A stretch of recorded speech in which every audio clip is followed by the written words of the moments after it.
Hello, and welcome to another episode of the Unstuck Club. Last week, we had a very special and dear guest in our lives, Peter Darrell. If you have not watched that, we really encourage you to go and watch that. Getting unstuck from this mindset of aging.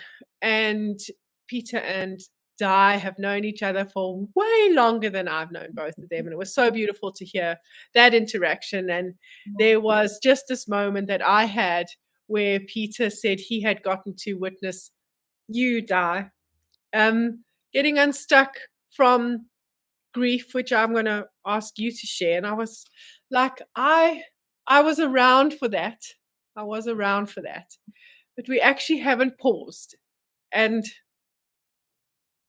spoken about your grief, because so many people are stuck because of grief. I live with that. And one of the things that I am going to share, because we're just more and more transparent as we do this the whole time, is I live with watching my mom, who I love with all my heart, be really stuck for a long time in the loss of my dad. And it was, just such a beautiful marriage, such a lovely relationship. And I never kind of know how to support her. And the other thing that's so important, this is why I really want to talk about it, is I don't know how to really empathize, because I have not had that degree of loss. I really haven't. Yeah. Yeah, I think that is the biggest thing, is if you haven't been through it, it is really hard to understand why someone is weeks, months, years later stuck in grief. And I think for me, so, a bit of background, John was 21 years older than me. So when I met him, I already knew the law of averages. There was going to come a point when I was going to be on my own. He was 81 when he died. We had an amazing 38 years together. He was my soulmate, my best friend. We ran a business together. I knew when I met him that he was my person. I was 23 when I met him, and I just knew this was the person. And I think because of the work that I was doing, the Reiki, my deep interest in the mind, body, soul, knowing that this lifetime is just one part of the soul's journey, I thought it wouldn't hit me as hard as it did. I mean, I knew I would be devastated. I remember that moment when my sister-in-law came to me on the 19th of June, 2019, to say at 7:45 in the morning to say that she couldn't find a pulse. She was a retired nursing sister. She couldn't find a pulse. I remember that moment. I remember everything that I felt. I remember this.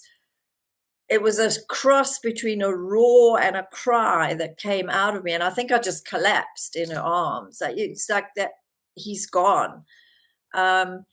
Even with all of that, I thought I would kind of sail through it, because I knew he just moved on to another reality, another dimension. There were signs that he was around, and if anyone thinks they're going mad because they've lost someone, and then suddenly a light comes on, or you smell a smell, or a song comes on the radio, it's the way they communicate with us. And I had a number of those. And I still get them now and again. It's like, don't worry, babes, I'm here. I'm still keeping an eye on you. But I didn't expect it to hit me as hard as it did and for as long as it did. And that's when I started to become interested in the grief process. And I wanted to take my experience to help others, which is why then in 2021, I was certified as a death doula and a grief guide. Now, the death doula is the opposite end of the spectrum to the birth doulas. So the birth doulas welcome life. The death doulas are with people when they're about to die. And my purpose, I've never felt, not that I'm saying I'll never work with someone who's facing end of life, but I always felt it was to support those going through the grief process. A, to help them understand that what they're feeling is absolutely normal. B, that it does ease. And C, there is life after loss. There is massive change. You have to go through the processes. It's part of the human experience. The death of someone is not an end of your life. And I think that's where a lot of people get stuck, especially when it is life partners or children. I think the loss of a child, although you can never, it's not good to compare losses, but I think the loss of a child is the most traumatic. No parent ever expects to bury a child. It doesn't matter if that child is 1 month old or 60 years old. You do not expect to bury your children. But even that, it's not about your life ending. It's about adapting your life to manage the grief. You adapt your life around the grief. And when people get stuck in grief for years and years and years, and I've seen cases where you go into the bedroom of the deceased person and it's exactly the same as when they died, like nothing's been moved. You know, literally their exercise book is open on the desk. That's not healthy. And not everyone likes to hear that, but that isn't healthy grief. And that's where we get stuck. But I think the trickiest thing, Joe, is there's no manual to this. You know, Yeah. I'd love to say, okay, I'll just email you the PDF. This is what you can expect, because everything comes at different stages. Yeah. You know, I mean, this year on John's anniversary, and it's 5 years this year, it was an easy day. Last year, it was hard. One of my friends took me into Kruger for the day, which John loves so much. But it was a tough day. I really felt his loss. This year, I remembered him. I journaled about him, but it was a day essentially like any other. So this is the problem. It's like waves. You know, when you watch the ocean, you get all these waves, and all of a sudden you get this huge wave that just knocks everyone off their feet. That's what grief does. But the tricky part comes when we get stuck and we stop living. And I think that's what can happen, especially with people with life partners, especially when the life partner maybe did everything. Yeah. That's when it gets tricky. Yeah. So I'll tell you where I get a little bit stuck as when I'm working through the process. And this is why I love for you and me to work together, is because whenever there's a time that I know that I'm coaching someone in their stuckness and it has got to do with grief, then they're coming to you, right? Because Yeah. they are coming to you. Okay. A fundamental part of my coaching, of the coaching journey with me in the self-awareness, is I do the process called faith, the steps of faith, right? And that's how to learn to manage the mind, because if you don't manage your mind manages you, right? Yeah. And we have this emotional layer of ourselves. So we have our mental body, and then we have our emotional body. And grief is obviously really sitting in that emotional body, right? Yeah. And in these steps of faith, which is how you learn to bring that mind into the present moment, there is the second step of acceptance. And the step of acceptance is, it is what it is. What do I have the power to do now? And I watch myself, because I'm a deeply empathetic coach. So if we look at, because we're all archetypes, right? We're a different cocktail of archetypes, and I understand which is, I have such dominant archetypes, and the one archetype that I have as the caregiver is really strong. So I'm with so much empathy, I still do need to say to that person, it is what it is. The death has happened. Mm, The mm, loss has happened. The death has happened. What can you do? Like, you've got to do yeah, the next thing, right? yeah. And I feel so not compassionate at that time. Yeah, you're not alone in feeling like that. And I think part of the problem is, Joe, that especially in Western culture, we don't normalize death. We push it to one side. We don't want to talk about it. Say to parents like, have you sorted out your wills? Oh no, that's morbid. We don't want to talk about that. And what I love about like the Jewish culture, the Muslim cultures, and many others is they make time to mourn. And that, in a way, helps the person to grieve for a period, gets over the worst of the emotions. But then, yes, it is up to the person at the end of that to go, okay, that chapter, as much as I don't want it to have ended, has ended. What do I do now? Because I have the rest of my life. And I know if your dad was standing in front of your mother, he would say to her, like, don't waste your life like this. You have so much to give. Um, the soul, once we move on, the soul is free. It doesn't carry all this human stuff. It rejoices. It just is pure love. And they would never want us to stop living because they died. But this is such a big topic because it goes into knowing yourself. It goes into knowing what your purpose is. And I mean, that's one thing we spoke about with Peter in the last episode is we need to have a purpose. Grief can often paralyze you to the point that you feel like you have no purpose now that person is gone.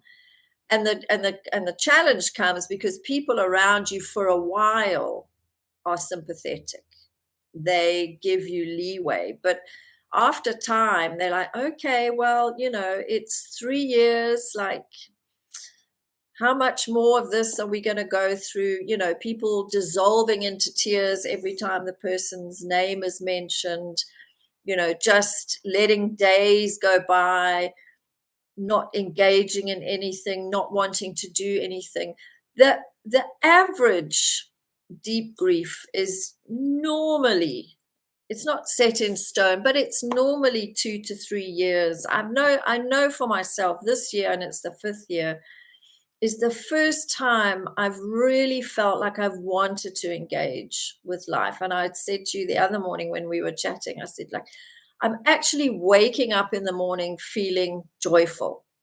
Whereas for a good few years, I've woken up not depressed, but just like, oh, I'd really rather sleep for a few hours. Like I wasn't ready to engage. It's been a gradual shift, which has been great because I'm beginning to understand better that everything is that emotion, it's the feeling. And now I'm beginning to feel like I want to engage in projects. I want to do more. I want to be more. I finally feel like I'm really ending off that 38-year chapter with John. He will always be in my heart. He's never going to leave that. But I have to go on without him. And I think so many of us live at such a shallow level of life. We want it to be happy and unicorns and moonbeams and sparkles all the time. And it can't be because that's not the way life is. It's duality and it's polarity. You have to experience the unhappiness to experience the happiness. Yeah. It's the same as the weather. We need the cold, miserable days to feel the happiness when the sun comes out and it's warm again. So, we meet the guy, we get married, we want to live happily ever after, forever. And that just is not, it's not what life is. And then when it does happen, it happened, and then it's such a shock. Mm, And we don't have the skills, and the people around us don't, they don't know what to do. They don't know what to say. So they either say something completely inappropriate or they avoid the person, which is even worse. mm, And mm. the other thing is, of course, as human beings, we want to fix it when someone is in emotional pain. And you and I know you have to feel to heal. So it's not about stopping them when they're in floods of tears. It's like, I'm here. What do you need me to Mm, do? Or I'm going to sit with mm. you, put your head on my shoulder, make my Yeah, top wet with your tears. I'm here. And when yeah, you're finished crying, I'm here. And when you're ready to take the next step, I'm here. And that's why I really want to get into businesses and start to educate them and their staff, their line managers, their supervisors, how to be around someone who's had 3 days compassionate leave and has to come back to work mm, after having lost a husband, a wife, a child, a yeah, beloved family member, and is supposed to be productive and efficient and carry on as normal when inside they're falling apart. yeah, There completely. are ways to manage it. And it's like the last 5 years has been this unfolding journey for me. I never realized that the greatest loss of my life would put me on this path of supporting those who are walking the path of grief. And that just goes to, we just never know what is showing up in our life and what its purpose is. Absolutely. Absolutely. And you know what's so important for me is that people understand that you don't let your emotions manage you and control you. At some point, you have got to take control of your emotions. And that is Yeah, a lot of the language that I hear and the responses that I see. Um, is that it's like, well, I'm not feeling emotionally ready yet. I'm not feeling emotionally ready yet. That's never going to change until you do something that shift. You've got to shift your own emotional yeah, feeling, yeah, you know? And that's where you and I make such amazing partners because we know that it's, I mean, mine is let's talk about the ego mind and let's understand how you process grief. And then yours is to shift it energetically as well as dealing with the grief, but it's also getting into that mm, because because I'm a firm believer. I'm going to take a step back and I'm going to say I'm not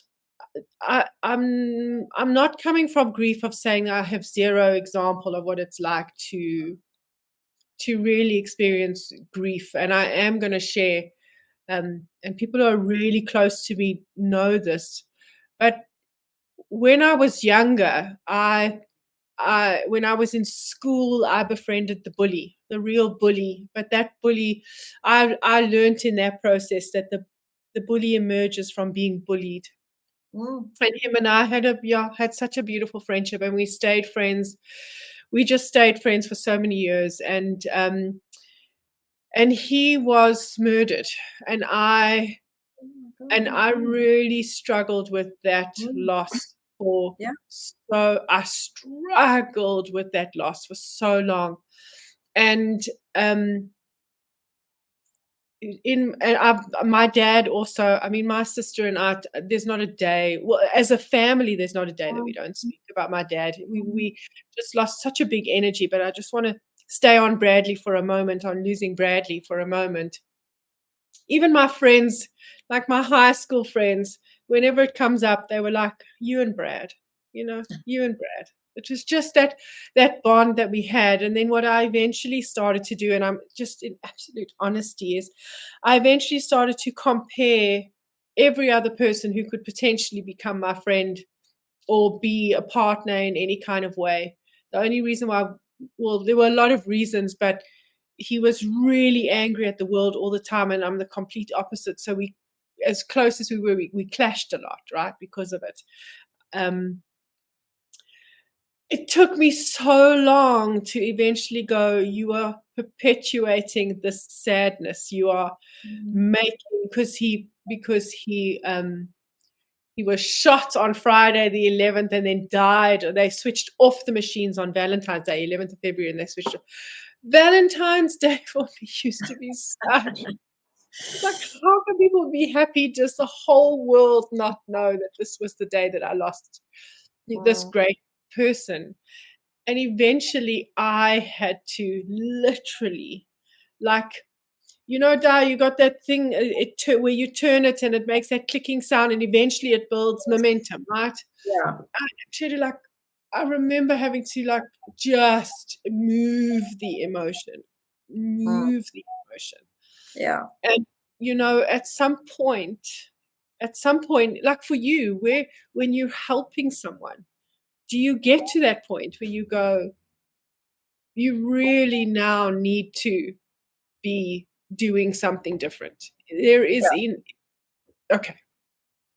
Yeah, no, I do have that ability to kind of look at something and go, I can continue to sugarcoat it. I can continue to, say things, but at some point I'm going to have to say, okay, so what is the one step you're going to do? I mean, I remember, and there were days in that first, I mean, I didn't really think about it until I had my breakdown earlier this year and was seeing the psychologist. And she said, you really didn't give yourself time to mourn John's loss. And I mean, I didn't, because we'd already sold the farm when he died. So he died.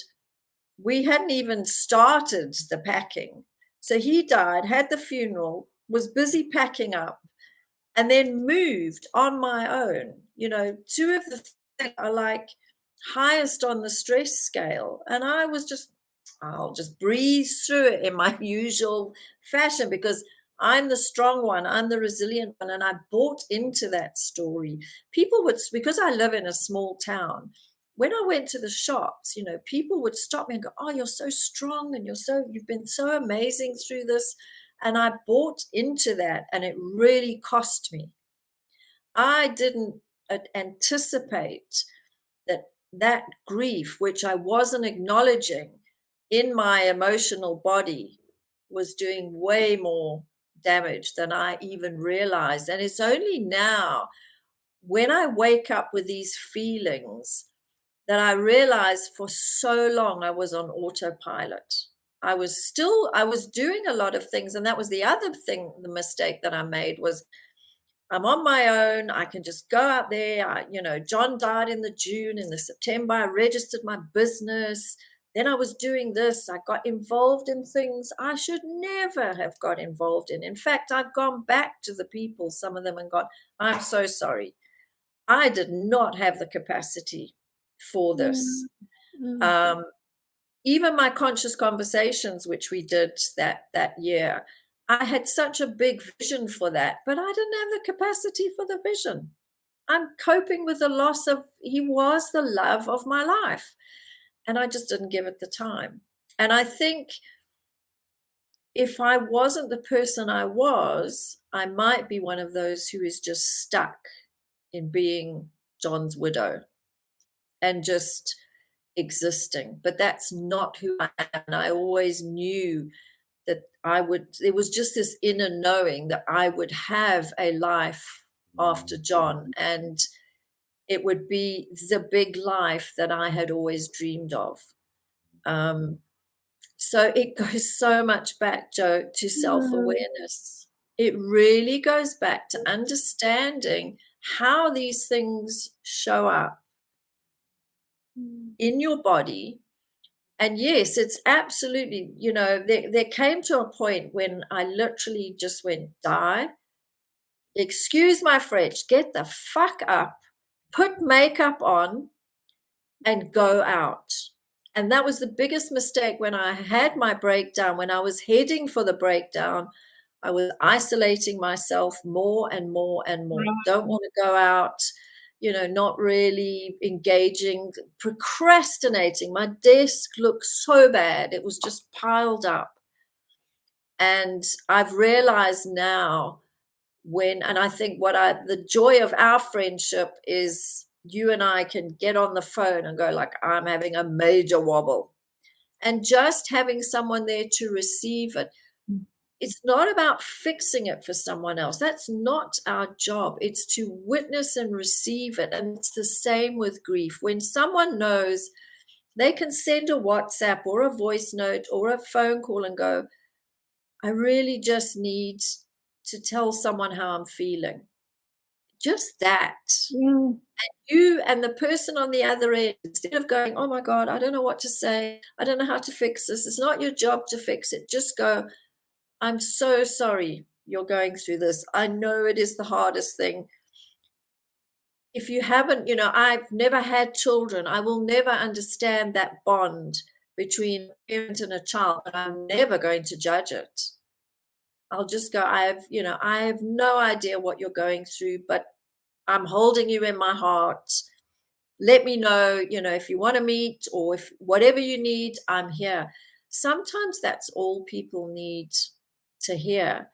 And then, and it is to also, when you're watching someone go, okay, this is now becoming, it's obsessive grief. That's what they call it. It's now obsessive. Mm. Because why? Because it gives them a purpose. Obsessive grief, in its weird way, gives you a purpose. I'm the person who's grieving. So the grief becomes, instead of you adapting your life around the grief becomes all encompassing and just pushes your life down. Yeah. And you never get over. There's no outlet for those emotions. Wow. Can I speak about the guilt of continuing living? Because that I witness. I do witness that.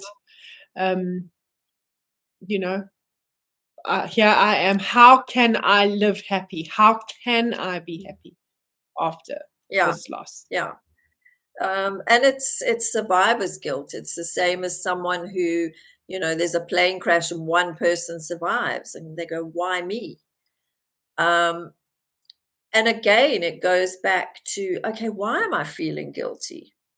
Because often, I mean, I know right at the beginning, even now when I walk the dogs at night and as I walk down the road to approach my house, and there's this beautiful view of the mountains around Nelspruit, I always think, oh, John would have loved this view, I get all of this and he doesn't, but it wasn't his journey. And this is the thing we all have this soul path. We've chosen this before we even incarnate. And I know this is, getting into a big subject, but we choose.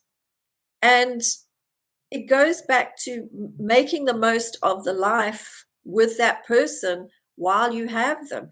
Do I have regrets? Yes. The age difference at the end of our time together was beginning to be noticeable because I'm just sort of feeling like I'm emerging. John slowing down. He was getting, we were bound to be scratchy. Do I regret wasting days? Absolutely. If I meet someone, will I do things differently? Oh, yes.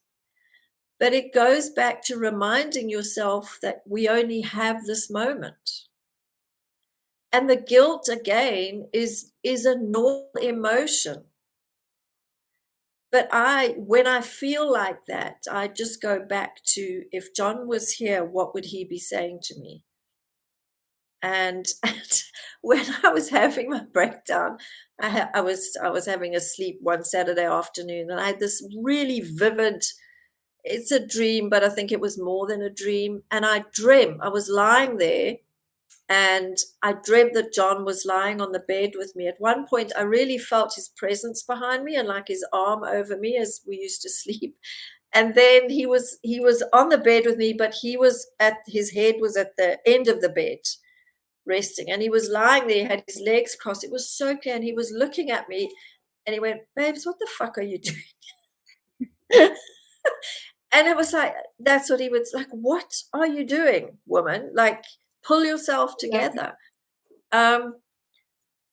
Guilt, I think the thing is, those feelings are normal, and then go and unpack it with someone. Why are you feeling guilty? Because, none of us are here by accident. We're all here for a purpose. So again, it goes back to, instead of just allowing those emotions to run away with you, it's like, I'm feeling like this. Why am I feeling like this? And then finding someone that you can either talk it through with or journal it out, or like, I feel guilty because I wasn't kinder.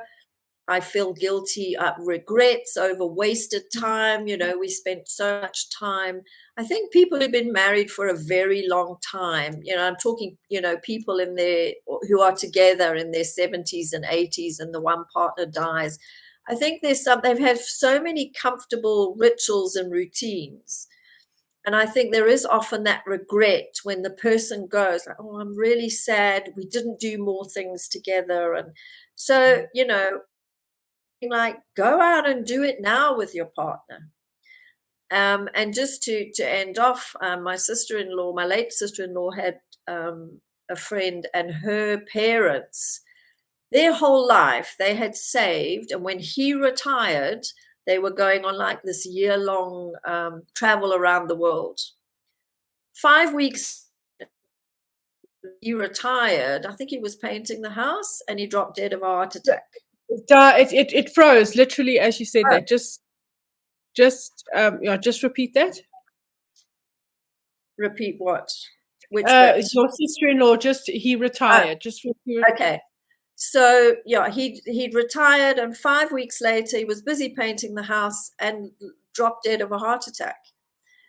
They never went on their tour. So his son and his daughter-in-law took their kids out of school, resigned their jobs, and went traveling for a year, because they said, "We are not waiting." And I think don't have the regrets. If you are with someone or with parents, how irritated we get with parents. Every day when I drive past the old age home where my mum was before she died, and I go, "Oh," I used to drive in there and take her sweets and chocolates. And part of me misses that, even though we had a really challenging relationship. I miss those little rituals and routines. So I think make the most of them while you're doing them. Just stop. We do so much, we do so much unconsciously. This beautiful time you have with your nephews, then they're going to be young men out in the world. You're not going to have this with them. So it's just, we can't keep it. And it's the same with grief. You hold the grief, but you don't let it define you. Yeah. It'll always be part of you. You'll never be the same as you were before the loss. But don't let it close in on you and close in your world. I want to share what I live by and what I truly believe. I truly believe that we are energetic and vibrational. Like, I absolutely do. So I believe that on a sad day or on a bad day, you are putting out that vibration, and on a good, happy day, you are putting out that vibration, and that is the dialogue between you and your universe. And whatever your belief is about where this person who has passed or crossed over is. So my firm belief is that my dad and my Bradley and my gran and all these people who I have lost along the way, they cannot hear me, they cannot see me, but they can feel the vibration of what I am feeling. And it has become so important for me to feel joy, because I do not believe they look down and they see me, but they feel me. And I don't know who I would be if I didn't have that belief, because very often, especially when I want to do things that are scary but also brave. And I think to myself, oh, my dad, he was so pioneering. He just would have tried crazy off the beaten path stuff, which is the same as me. And I get into that feeling of fear. I'm like, all he's going to feel right now is that I'm petrified. And actually, I'm not petrified. It's a beautiful adventure. And I actually learned to swap my energy, which is, I'm so grateful that I understand that and that I have that. And I just wanted to share for anyone who maybe doesn't know how to be okay with carrying on living when someone else has not. It's to understand that vibration of who you are is such a gift to them. Yeah, one of the things I'm really grateful for throughout my marriage is I created a life of my own. And I think, and I'm especially referring to people who've been in long-term relationships, married with children. Oh, If hang on. It went blank. So can you hear me?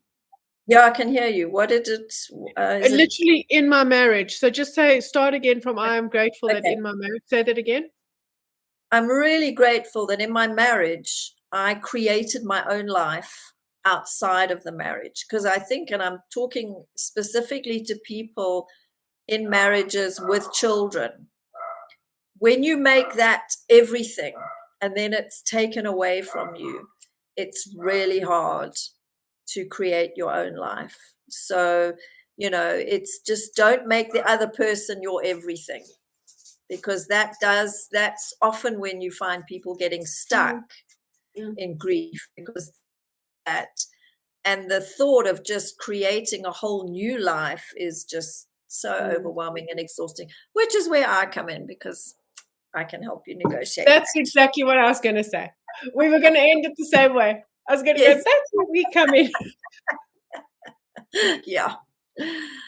And you know what? Do you know what I do want to say about you and me? So my business partner, he always says this about insurance, right? So we can cancel anything, but we never ever play around with insurance. And a very quick story is that as the nomad that I want to be, the reason why I have to be in South Africa so much is because if I'm out of South Africa as much as I would love to, then I'm not covered by the medical insurance that I want to be covered by. And a lot of times people are like, you hardly ever need medical insurance. Like, just like take a risk and travel. And my business partner is like, you only know that you need insurance when you need it, right? Like, Yeah, and usually for a lot of absolutely. people, it's too late, right? And you Yeah. and I are exactly the same. Like, people don't invest in themselves, in the self-awareness and in the preparation mentally, physically, emotionally, until they are then in this space where there is this, it's kind of like always catching on the back foot. And we're, like, we want to be here while people want to grow and be self-aware, and not when it is in the crisis and in the Yeah. distress and in the loss and in the panic, which is most of the time when we don't want to not work with everyone, but we do want to. I want to say, and I know you're going to echo it, self-awareness should not only be when there is crisis, and energy healing and alignment and everything should not only be when it is crisis. Yeah. It should be an ongoing thing. It should be a part of your journey through life. And honestly, Joe, I think you and I, and yes, it might sound like blowing our own trumpets, I think you and I are testament to that. This podcast is, because we're really not scared to share our struggles. We don't have it. I don't think either of us are ever going to say, right, now I've got it together. I've got this life tape. Because the moment you do, life comes, oh, no. There's something else. And then there's something else. And it just, that sense of growth for me, when you get that aha, it's like, oh my goodness, that's why I'm showing up the way I am. That's why, that's when this happens, my low self-esteem traits kick in. Now I can identify them. So, oh, I'm doing that avoidant thing today. Again, I'm doing that procrastination. What's going on? It should be, and Peter also was testament to that when we interviewed him. Like, it's, that I love that constant reinvention. Yeah. It's only too late, that moment when you draw your last breath. Absolutely. And on that note, thank you, Jo. This was wonderful. Thank you for letting me share. I love that. Thank you, Jo. Me too. All right. And with that, we say goodbye until the next one. See you next time. Bye.